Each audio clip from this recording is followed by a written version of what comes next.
లెనాక్స్ది ఇది కొన్నానండి. 3 పార్టీషన్స్ ఉండే బౌల్స్ అన్నమాట. ఓకే, ఇది ఎలా యూస్ చేయాలో తెలియలేదు. ఓకే, కానీ యూస్ చేయాలని కోరిక అనమాట. సో ఏం చేస్తున్నానంటే చూడండి, ఒకటి సిల్వర్ ప్లేట్ తీసుకున్నాను, దాంట్లోని ఇవి పెట్టాను అనమాట. పెట్టేసి నుండి ఒక బౌల్లో లెమన్ రైస్, ఇంకో బౌల్లో పెరుగన్నం,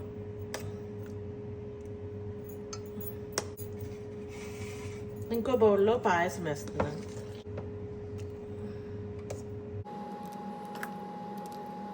ఇదిగోండి దేవుడికి నైవేద్యం లాగా ఇలా వాడుతున్నాను. నాకు వాడేయాలనిపిస్తుంది, సో అందుకని ఈ విధంగా వాడుతున్నాను అనమాట. ఇదిగోండి 2 నైవేద్యాలు దేవుడి దగ్గరికి.